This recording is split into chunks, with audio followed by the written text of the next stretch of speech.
Tom Hanks' shocking connection to Elvis Presley. Tom Hanks has a 30-year corpus of work that is excellent. The actor has portrayed endearing good guy roles in several films. People's perception of America's dad has changed with this recent performance in the Elvis movie, in which he played a great role as Elvis Presley's former manager. An unexpected thread between Hanks and Presley runs through his whole 30-year career. We will reveal the surprising details about this connection in today's video. Tom Hanks is an insidious brilliance in Elvis. The life, times, and music of Elvis Presley are shown in the feature-length biopic Elvis, which was released in theaters. Baz Luhrmann, a well-known director, brings it to life by telling the story from his former manager's point of view. The film traces Elvis Presley's career from the 1950s through the 1970s and examines the singer's various musical influences. In addition, viewers may observe the complicated relationship between Elvis Presley and Colonel Tom Parker, Presley's manager, who Tom Hanks portrayed. Parker was a diabolical genius. The film's opening scene depicts Parker as he lies on his deathbed and reflects on his encounter with Elvis Presley and the following events. As soon as Parker heard Presley perform on the radio, he was completely taken aback by his talent. Parker recognized that Elvis Presley would become the next big thing, even though he was already managing Hank Snow. A meeting between the two resulted in Parker convincing a naive Presley to hand over creative control of his career to him. It was the first step on the path to fame and fortune. The movie shows that Parker has nefarious goals. As Presley's breakdown progresses, his true evil and abusive nature emerge. Austin Butler portrayed Elvis Presley in this production. His co-stars include Olivia DeJonge, who plays Priscilla Presley, Helen Thompson, who portrays Elvis's mom Gladys, and Richard Roxburgh, who plays the singer's dad Vernon. The likes of Cody Smith-McPhee,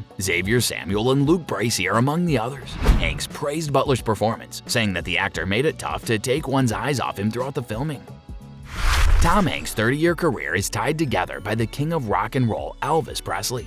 Hanks was required to spend a significant amount of time in the makeup chair to fully embody the role of Parker and transform his appearance for the role. However, the fact that he played a part in the Elvis movie emphasizes how tenuous their link is. According to an article that Dan Stripeek wrote for the New York Times in 2006, Tom Hanks and his makeup artist first connected in 1987, when a producer cast Hanks in the part of Detective Pep Streebek in the television show Dragnet. Streebek has worked in the Hollywood industry beauty game for years and has patched up several actors for movies. A unique connection between Hanks and Elvis Presley exists because Hanks' makeup artist also worked for Presley. In the 1962 film Follow That Dream, Streibach was the makeup artist who worked on The King. Hanks mentioned to Stephen Colbert not too long ago that Streibach was the one who gave Elvis Presley his famous tan in the movie Viva Las Vegas, which was released in 1964, and that Streibach worked on him once more in Harem Scarum.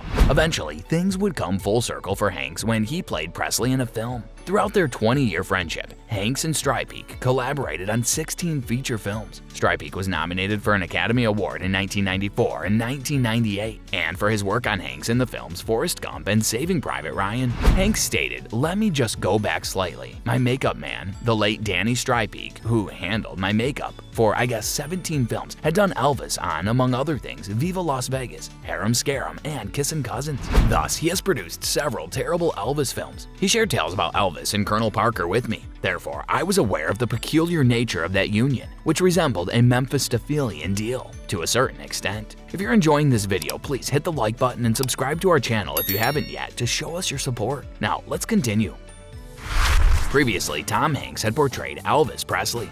Hanks reprised his role as the king of rock and roll in the 2004 film version of the same name. Alongside Kim Basinger's character, the actor had a starring role in the dark comedy drama Elvis Has Left the Building. Basinger's character was a successful cosmetic sales lady who felt that she wasn't being honest with herself. She is going through the motions of trying to find significance in her life, but all she seems to leave behind is a trail of dead Elvis impersonators. In the movie, Hanks plays the role of Mailbox Elvis. Tom Hanks lost it after hearing just one Elvis Presley song. Tom Hanks has said that only a certain type of person is familiar with all of Elvis Presley's songs. The king of rock and roll had a smash with Bossa Nova Baby, and it was Hanks' favorite song to listen to as a kid. After that, Hanks heard an Elvis song he had never heard before and ended up loving it. In an interview with USA Today from 2022, Hanks described the music he listens to while working out. Hanks boasted that his list of performers included everyone from Enya to Roy Orbison, to the Marvelettes, to Del McCoury, to Billy Fury. Once a month, he hosted a show on Boss Radio 66, an online radio station. Hanks remarked that Elvis's discography was extensive. He said, "You don't know everything he did unless you're a great fan." Well, that's all for today's video. Now, please tell us in the comment section what you thought of this one. I hope that you found this video interesting. If you want to see more videos just like this, then please consider subscribing for more. And also, don't forget to give your comments and provide us with your valuable feedback. We will see you in the next video with some more interesting celebrity facts and stories. And until then, stay tuned.